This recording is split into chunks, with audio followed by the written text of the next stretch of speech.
कहते हैं हम नबी के दीवाने हैं, सुन्नी हैं, इश्क रखते हैं नबी से, प्यार करते हैं नबी से, और शैतान के दाव में फौरन आकर के फंस जाते हैं। शैतान कभी नहीं चाहेगा कि आप नेक काम करें, शैतान कभी नहीं चाहेगा आप अच्छा काम करें, शैतान कभी नहीं चाहेगा आप जलसा करें, शैतान कभी नहीं चाहेगा आप मदरसा चलाएं, शैतान कभी नहीं चाहेगा आप कुरान की तिलावत करें, शैतान कभी नहीं चाहेगा आप नबी की नात पढ़ें, शैतान कभी नहीं चाहेगा आप नमाज पढ़ें, शैतान कभी नहीं चाहेगा आप रोजा रखें, शैतान कभी नहीं चाहेगा आप ज़कात दें, शैतान कभी नहीं चाहेगा कि आप सदका करें, शैतान कभी नहीं चाहेगा आप खैरात करें, शैतान कभी नहीं चाहेगा माँ बाप की खिदमत करें, शैतान कभी नहीं चाहेगा कि बहन बेटियों की इज्जत महफूज रहे, शैतान कभी नहीं चाहेगा कि भाई भाई मिलकर रहे, शैतान कभी नहीं चाहेगा कि मुसलमान खुशहाल जिंदगी गुजारे। शैतान तो हर कदम पर आप पर हमला करने के लिए तैयार है। हमको शैतान के सारे हरबों को नाकाम बनाना, हमें शैतान के सारे हरबों को नाकाम बनाना। हदीस रसूल सुने, अल्लाह के नबी सल्लल्लाहु अलैहि वसल्लम इरशाद फरमाते हैं, इन्नल गज़ब मिनश शैतान वश्शैतानु मिनन नार व तुत्फिउन नारु बिल मा। आका सल्लल्लाहु अलैहि वसल्लम फरमाते हैं, ये गुस्सा शैतान की तरफ से है। किधर से है? इन्नल गज़ब मिनश शैतान, ये गुस्सा जो है शैतान की तरफ से है। वश्शैतानु मिनन नार, और शैतान आग से पैदा किया गया। ये शैतानी हरकत है गुस्से में आना। आप जिस हुसैन के नाम का नारा लगाते हैं ना, उसी हुसैन के अब्बा का फरमान सुन लें, उसी हुसैन के वालिद का फरमान सुन लें। मौलाए कायनात मुश्किल कुशा शेर खुदा रदी अल्लाह ताला अन्हु फरमाते हैं, सबसे बड़ा पहलवान वो नहीं जो मैदान में किसी पहलवान को जमीन पे गिरा दे, सबसे बड़ा पहलवान वो है जो अपने गुस्से पे कंट्रोल कर ले। सबसे बड़ा पहलवान वो है जो अपने गुस्से पे कंट्रोल कर ले। मैं सिर्फ खिताब भी नहीं करता, मदरसे में बैठकर बच्चों को पढ़ाता भी हूँ। जिस तरह मैं दरसगाह में पढ़ाता हूँ, इंशाअल्लाह आज उसी तरह मैं तकरीर करूंगा। आपने जो नेट पे सुना होगा, आज तकरीर मेरी वैसी नहीं होगी, आज मेरी तकरीर किसी और अंदाज में होगी। तो आपने सुन लिया, शैतान की तरफ से ये गुस्सा है। और हजरत अली फरमाते, सबसे बड़ा पहलवान वो है जो अपने गुस्से पे कंट्रोल कर ले। अभी एक हमारे बड़े करीब आलिम दीन ने कहा, मौलाना शकील साहब आप नात जरूर पढ़ दीजिएगा। हमने कहा मूड नात वाले नहीं रह गया है, दिमाग कुछ हमारा उलझ गया है, क्योंकि जब मुसलमान उलझता है तो इधर तकलीफ होने लगती है। मुसलमान जब गलत रास्ता अख्तियार करता है तो दर्द होने लगता है, क्योंकि कौम का दर्द है सीने के अंदर, कौम और समाज का दर्द है इस दिल के अंदर। जब कौम की तरफ से कोई गलती होती है, मोहम्मद शकील अख्तर निजामी को बड़ी तकलीफ होती है, कलेजा जलता है, खून जलने लगता है और दर्द होता है दिल में, यार हो क्या गया हमारे लोगों को। लेकिन आइए, मैं उस आलिम के दिल को नहीं तोड़ूंगा, चाहत को नहीं तोड़ूंगा। एक छोटा सा बच्चा मिला, कहा मौलाना शकील साहब आप वहां गए थे जलसे में, मछली गांव, वहां नात पढ़े थे, यहाँ भी सुना दीजिएगा।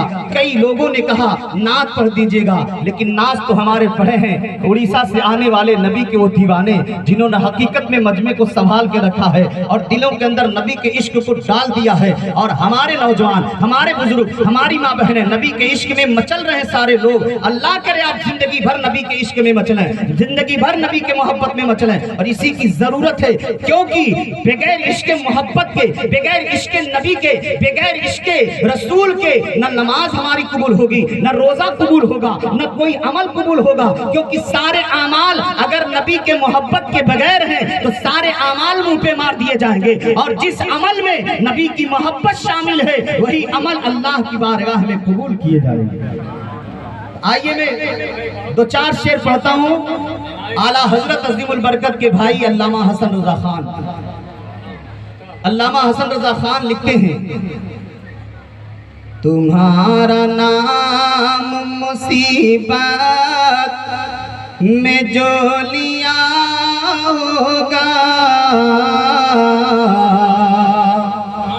तुम्हारा नाम मुसीबत में जो लिया होगा, तुम्हारा नाम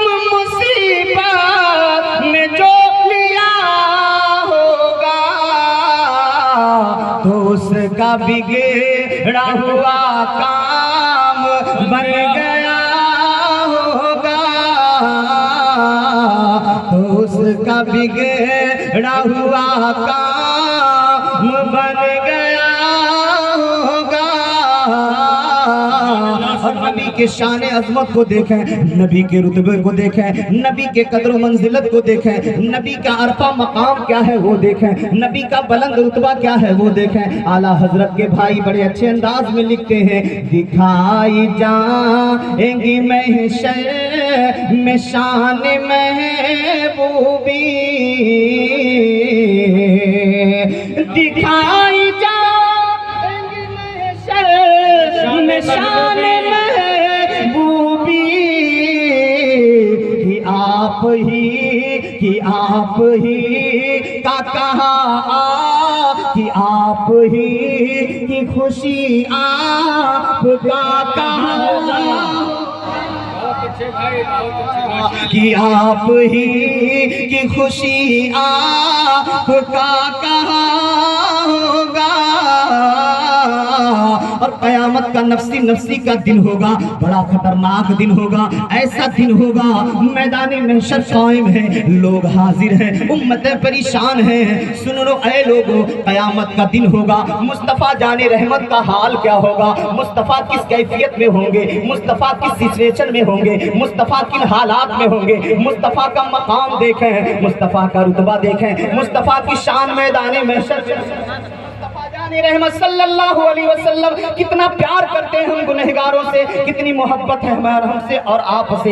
दुनिया में अगर किसी माँ का बेटा कुछ देर के लिए गायब हो जाए, माँ तड़पती है, बिलखती है। कभी इधर जाती है मेरा लाल नजर नहीं आ रहा, कभी उधर जाती है मेरा बेटा नजर नहीं आ रहा, कभी पड़ोसन से पूछती है मेरा बेटा नजर नहीं आ रहा, कभी अपने बाप से पूछती है बेटा नजर नहीं आ रहा, कभी बड़े बेटे से पूछती है बेटा नजर नहीं आ रहा। जो जो मिलता है उससे कहती है मेरा लाल नजर नहीं आ रहा। अगर किसी माँ का अजीज बेटा अचानक गायब हो जाए, नजर ना आए, तो माँ तड़पती है, माँ भी लगती है, माँ का हाल ये होता है। लेकिन ऐ लोगों सुनो सुनो, कुरान मुकद्दस का 30वां पारा है, 30वें पारे में सूरह अबस है, सूरह अबस की आयत करीमा है। अल्लाह फरमाता है यौम यफ़िरुल मरउ मिन अख़ीही व उम्मिही व अबीही व साहिबती व बनी।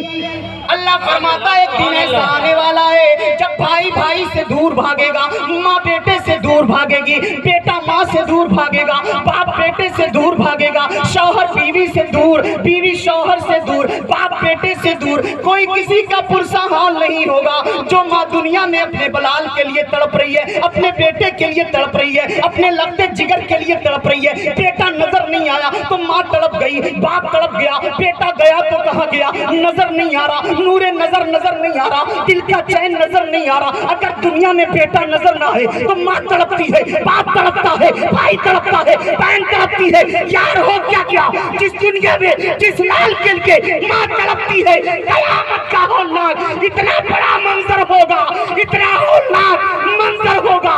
दुनिया में जो माँ अपने बेटे से इतना प्यार करती है ना, वो माँ भी कयामत के दिन बेटे को भूल जाएगी, बेटे को भूल जाएगी। जो बाप अपने बेटे से इतना प्यार करता है ना, वो बाप भी बेटे को कुछ देर के लिए भूल जाएगा।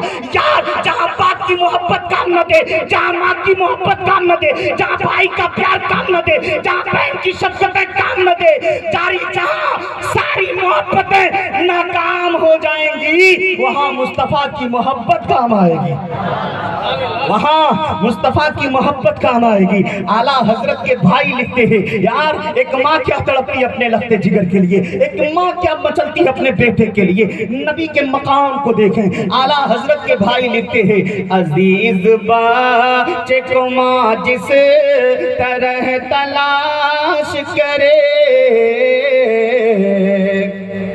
अजीज बच्चे को माँ जिस तरह तलाश करे, खुदा गवाह, खुदा गवाह, खुदा गवाह, वही हाल आपका होगा, खुदा गवाह, वही हाल आपका होगा। एक शेर और समाप्त करना। शायर लिखते हैं अल्लामा हसन रजा खान, कहेंगे और नबी इज़हबू इला गैरी। नफ्सी नफ्सी के आलम में आदम से लेकर ईसा तक जितने नबी आए हैं उम्मतें सबकी बारगाह में हाजिरी देंगी। आदम अलैहिस्सलाम भी कहेंगे नफ्सी नफ्सी इज़हबू इला गैरी, आज मैं अपने आप में डूबा हूँ, जाओ जाओ कहीं और जाओ। हजरत शीश भी कहेंगे नफ्सी नफ्सी इज़हबू इला गैरी। हजरत हूद भी कहेंगे नफ्सी नफ्सी इज़हबू इला गैरी। हजरत इब्राहिम भी कहेंगे नफ्सी नफ्सी इज़हबू इला गैरी। हजरत इस्माइल भी कहेंगे, इसहाक भी कहेंगे, यूसुफ भी कहेंगे, याकूब भी कहेंगे, मूसा भी कहेंगे, हजरत सुलेमान भी कहेंगे, जकरिया भी कहेंगे, यहया भी कहेंगे। जितने नबी दुनिया में आए सारे नबी कह रहे होंगे नफ्सी नफ्सी इज़हबू इला गैरी। ऐ लोगों, मैदान महशर के उस हौलनाक मंजर को याद करें जहां सारे नबी नफ्सी नफ्सी कह रहे हैं। जब ईसा अलैहिस्सलाम की बारगाह में उम्मतें आएंगी, ईसा अलैहिस्सलाम भी कहेंगे नफ्सी नफ्सी इज़हबू इला गैरी। उम्मतें अर्ज करेंगी मौला आका हम जाएं तो कहां जाएं, ऐ रूहुल्लाह हम जाएं तो कहां जाएं। सब के सब यही कहे इज़हबू इला गैरी, जाओ जाओ किसी और के पास जाओ। हम जाएं तो कहां जाएं, किसके दरबार में जाएं, कौन हमें जन्नत दिलाएगा, रब के गजब से कौन हमें बचाएगा, कौन अल्लाह की बारगाह में हमारी सिफारिश कराएगा। तो ईसा अलैहिस्सलाम कहेंगे घबराओ नहीं, अब तुम्हें दर दर ठोकरें खाने की जरूरत नहीं है। अब उसकी बारगाह में जाओ जिसके इशारे पे डूबा हुआ सूरज वापस आ गया था। अब उसकी बारगाह में जाओ जिसके उंगली के इशारे से चांद ने अपना सीना चीर दिया था। उस नबी की बारगाह में जाओ, निगाह पड़ जाए तो काफिर के हाथ में भी कंकर कलमा पढ़ने लगे। उस नबी की बारगाह में जाओ, इशारा कर दे तो पेड़ अपनी जगह से उखड़कर मुस्तफा की बारगाह में आ जाए। उस नबी की बारगाह में जाओ जो अल्लाह के महबूब हैं। उम्मतें कहेंगी हुजूर वो कहाँ है, कहा जाओ जाओ किसी और के पास मत जाओ। इज़हबू इला मुहम्मद, जाना है तो ऐ लोगों कहीं और मत जाओ, मोहम्मद अरबी की बारगाह में जाओ। जन्नत चाहिए मोहम्मद अरबी की बारगाह में चले जाओ, शिफाअत चाहिए मोहम्मद अरबी की बारगाह में चले जाओ। अगर अल्लाह की रिजा चाहते हो मोहम्मद अरबी की बारगाह में चले जाओ। नबी फरमाते हैं सारी उम्मतें मेरे बारगाह में आएंगी। ऐ लोगों, आदम से लेके ईसा तक हर हर चौखट पे हर हर दर पे हम भटके फिरते हैं। कयामत में लोग भटके फिरेंगे। आला हजरत अपने शेर में लिखते हैं फिर के गली गली तबाह होकर सबकी खाई क्यों, फिर के गली गली तबाह होकर सबकी खाए क्यों। और दिल को जो अक्ल दे खुदा उनकी गली से जाए क्यों। अब कयामत का हौलनाक मंजर है। मुस्तफा जाने रहमत सल्लल्लाहु अलैहि वसल्लम की बारगाह में उम्मतें हाजिर होंगी। नबी ये नहीं कहेंगे जाओ जाओ किसी और के पास जाओ, बल्कि मुस्तफा के ज़बान अक़दस से ये कलिमात अदा होंगे। नबी देखते ही फरमाएंगे अना लहा या उम्मती, आओ आओ मेरे उम्मतियों में तो आज इसीलिए हम मौजूद हूँ, जल्दी आ जाओ। नबी फरमाते हैं जब उम्मतें आ जाएंगी ना तो तुम्हारा नबी अपने सर को सजदे में रख देगा, सर को सजदे में रख देगा। अल्लाह पूछेगा, अल्लाह फरमाएगा ए मेरे महबूब क्या मांगते हो, मांगो जो मांगोगे दिया जाएगा, पूछो पूछो कहो जो कहोगे वो किया जाएगा। नबी फरमाते हैं मैं अर्ज करूंगा मौला मौला तेरा वादा था कि तू मुझ मोहम्मद को राजी करेगा, तेरा वादा था तू मुझ मोहम्मद को राजी करेगा। कुरान बबांगे दोहल ऐलान कर रहा है, 30वां पारा है, सूरह दुहा है। अल्लाह फरमाता है वलसौफ़ युअतीका रब्बुका फतरज़ा। अल्लाह फरमाता है महबूब हम आपको इतना देंगे कि आप राजी हो जाएंगे। अल्लाह के नबी क़यामत के दिन रब की बारगाह में अर्ज करेंगे मौला तेरा वादा था तू मुझ मोहम्मद को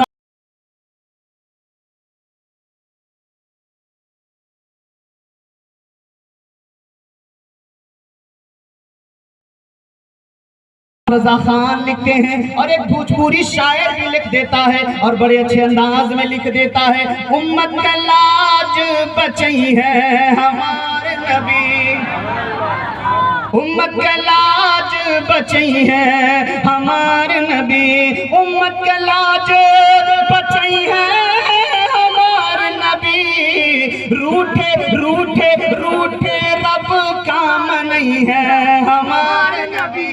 आला हजरत के भाई लिख रहे हैं, अल्लामा हसन रजा खान लिखते हैं, कहेंगे और नबीज़ हबू इला गैरी, कहेंगे और नबीज़ हबू इला गैरी, मेरे हुजूर मेरे हुजूर मेरे हुजूर के लब पर अनाला होगा, तुम्हारा नाम मुसीबत में जो लिया होगा। दुरूद पाक पढ़ लीजिए। अल्लाहुम्मा सल्ली अला सय्यिदिना शफीना हबीबिना व तबीब कुलूबिना मौलाना मुहम्मदिन बारिक सल्लिम सलातों व सलामुन अलैका या रसूल अल्लाह सल्लल्लाहु अलैहि वसल्लम। ये पहला पैगाम लीजिए, पहला पैगाम। मेरी आदत है, मैं टाइम पास नहीं करता। नबी करीम सल्लल्लाहु अलैहि वसल्लम का फरमाने आली शान है, बड़ा प्यारा पैगाम है, बड़ा अच्छा पैगाम है कि किसी से हसद न रखो। क्या क्या मुस्तफ़ा ने, किसी से, आप लोग बोले किसी से हसद न रखो। क्यों? हसद, कपट, जलन, बुग़्ज़ो कीना किसी से न रखो। क्यों? इमाम गज़ाली ने अपनी किताब में लिख दिया है, अल हसदु याकुलुल हसनात कमा ताकुलुन नारुल हतब।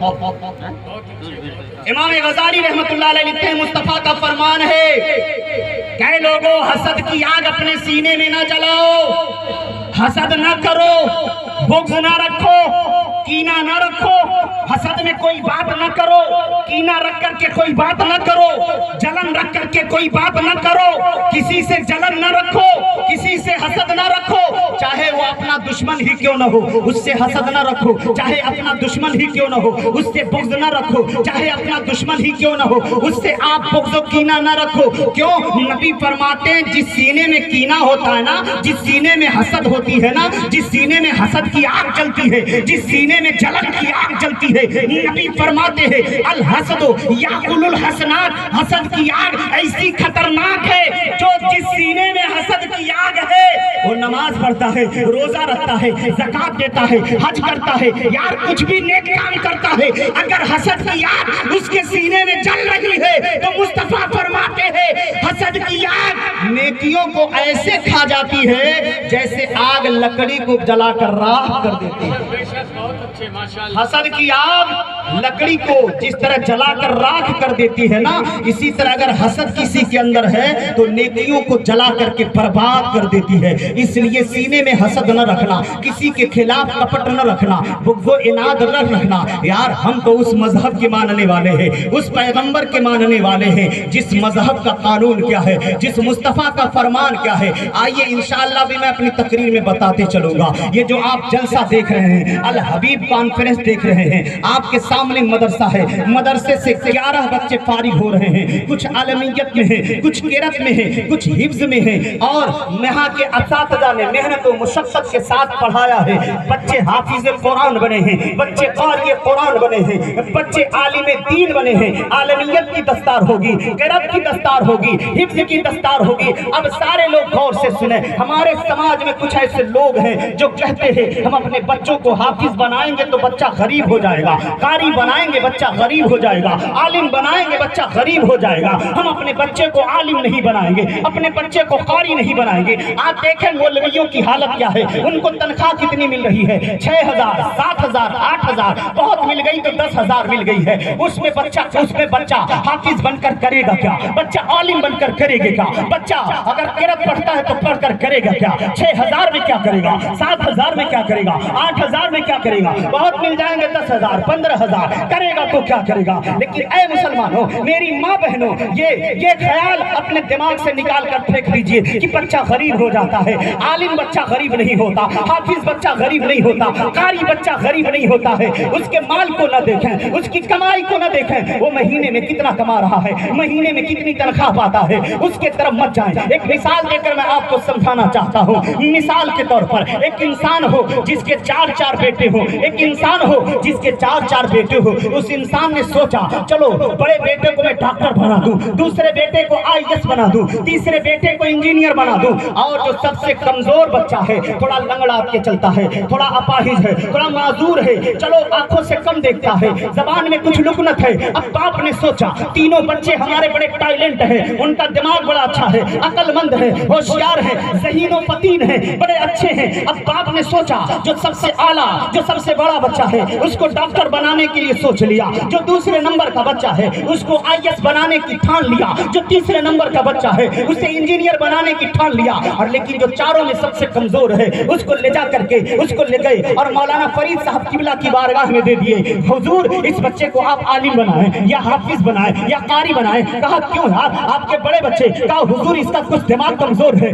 ये चलने से कुछ माजूर है, आंखों से कुछ कमजोर है, थोड़ी जबान में लुकनत है, इसलिए मैंने आपके हवाले कर दिया है। इस बच्चे को हाफिज बनाएं या कारी बनाएं या आलिम बनाएं, या आपके ऊपर है। अब जिस एतबार से देखें बच्चे को ढाल है। अब उस बाप ने कोशिश किया, जो बच्चे डॉक्टर के लिए मेहनत कर रहा था वो बच्चा डॉक्टर भी बन गया, जिस बच्चे के लिए मेहनत किया IAS बनाने के लिए वो बच्चा IAS भी बन गया, जिस बच्चे के लिए मेहनत किया इसको इंजीनियर बनाएंगे वो बच्चा इंजीनियर भी बन गया, और जिस बच्चे को मदरसे में भेजा है वो बच्चा हाफिज कुरान बन गया है। अब चारों बच्चे चार लाइन अख्तियार कर लिए हैं, लेकिन समाज ने देखा, कौम के लोगों ने देखा, जो डॉक्टर बना है बड़ा ज्यादा पैसा कमा रहा है, जो IAS बना है पैसे पे पैसा कमा रहा है, जो इंजीनियर बना है बिल्कुल पैसा छाप रहा है। ये तीनों भाई बहुत ज्यादा पैसा कमा रहे हैं। लेकिन ऐ बाप तू गौर से सुन ले, ऐ माँ तू गौर से सुन ले, ऐ भाई तू गौर से सुन ले, ऐ बहन तू गौर से सुन ले, ऐ समाज के लोग गौर से सुन लो। एक बेटा डॉक्टर बना पैसे पे पैसा कमा रहा है, एक बेटा IAS बना पैसे पे पैसा कमा रहा है,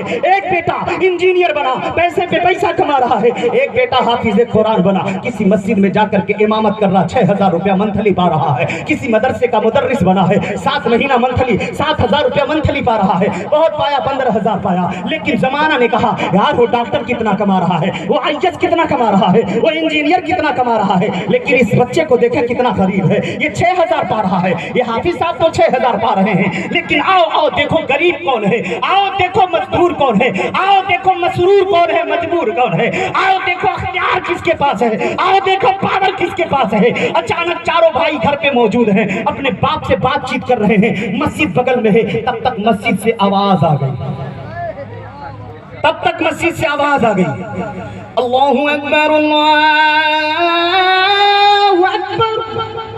जैसे मस्जिद से आवाज आई है और मुअज्जिन पहुंचा, हय्या अलस सलाह हय्या अलल फलाह।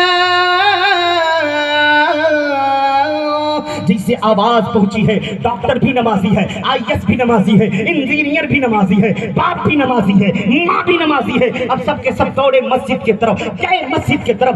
मस्जिद का दरवाजा खुला हुआ है, एक ही दरवाजा है, डॉक्टर अंदर गया, IAS अंदर गया, इंजीनियर अंदर गया है, ओ हाफिज कुरान भी अंदर गया है और सुन्नत पढ़ करके बैठे हुए हैं। लेकिन जैसे ही मुकब्बिर ने तकबीर कहना शुरू किया है, सफ लग गई है, सफ बंदी हो गई है, लेकिन मुसल्ले इमामत खाली है। अब मुसल्ले पे जाएगा कौन जाएगा? डॉक्टर नहीं, IAS नहीं, इंजीनियर नहीं। अरे यार मुसल्ले इमामत पर जाएगा, वो मालदार नहीं। अगर जाएगा तो जिसको दुनिया गरीब कह रही है वही हाफिज कुरान मुसल्ले इमामत पर जाएगा। सुभान अल्लाह, नारे तकबीर, नारे रिसालत, मसलके आला हज़रत। अब यही तक हद नहीं है, यही तक हद नहीं है। जिसको बाप ने कमजोर समझा था, जिसको भाई ने कमजोर समझा था, जिसको माँ ने कमजोर समझा था, जिसको बहनों ने कमजोर समझा था, आज जिसको अक्लमंद समझा गया है वो पीछे है। इंजीनियर पीछे है, IAS पीछे है, पलासी पीछे है, IPS पीछे है, पुलिस पीछे है, सारे के सारे लोग पीछे है। और आगे कौन खड़ा है यार? जहाँ पे उस इमाम के कदम है वहां पे मालदारों के सर गिर रहे हैं। वहाँ पे मालदारों के सर गिर रहे हैं। ए मेरी बहनों, ए मेरी माओ, अपने बच्चों को आलिम हाफिज कारी बनाओ, अपने बच्चियों को पढ़ाओ। आज देख नहीं रही हो हमारी बच्चियां किस तरह इर्तिदाद की शिकार हो रही हैं, हमारी बच्चियां मुर्तद हो रही हैं, हमारी बच्चियां माँ बाप के शफ़क़तों को भुला करके किसी जालिम के साथ, किसी हवस के शिकारी के साथ घर छोड़कर भागने के लिए मजबूर हो रही है। मैं कहना चाहता हूँ, अगर बच्ची घर छोड़ रही है, बेटा घर छोड़ रहा है, भाई घर छोड़ रहा है, उसकी वजह क्या है? तो सबसे पहली वजह यह है कि आज हमारे कौम के लोगों ने अपने बच्चों और बच्चियों को दीनी तालीम से रोक दिया। ना हमारी बच्चियां पढ़ रही हैं, ना हमारे बच्चे पढ़ रहे हैं। आज बच्चों का हाल क्या है? देखो, आवारा की तरह जिंदगी गुजर रही है। बाल ऐसे काटते हैं, शैतान भी सोचता होगा यार इसका बाल तो बड़ा खतरनाक है, मुझको भी पीछे छोड़ दिया। ओ 2 तल्ला 3 तल्ला मुर्गा कट, दाग कट। वाह रे नौजवान। एक नौजवान एक समय तकरीर कर रहा था, बाद में आया, हजरत अस्सलाम वालेकुम, हाथ वगैरह चुमा, कहा हजरत अभी आप कह रहे थे नौजवान हमारे बाल काटते हैं, बैल कट। कौन सा कट? बैल कट। कहा हजरत आपने मुझे बैल कह दिया, देखिए मेरा भी बाल उसी तरह कटा। हमने कहा तुझे मैंने बैल नहीं कहा, जो ये बाल इस तरह काटते, मैंने कहा ये बैल कट है। कहा ये बैल कट क्या है? हमने कहा हमसे ना पूछो, अपने दादा से पूछ लेना, अपने बाबा से पूछ लेना, वो तुझे बताएंगे कि बैल कट क्या है। कहा हजरत दादा तो घर पे हैं, यहाँ किससे पूछूं? तब तक एक बूढ़े साहब उधर से आ रहे थे। हमने कहा चाचा रुक जाइए। रुक गए। कहा जी मौलाना साहब क्या बात है? हमने कहा ये पूछ रहा बैल कट क्या है। कहा बाबू देखना चाहते हो बैल कट क्या है? कहा बाबा बैल कट क्या है? कहा जैसे तूने अपने सर के बाल को काटा ना, यही बैल कट है। कहा बाबा ये बैल कट कैसे? कहा उस बाबा ने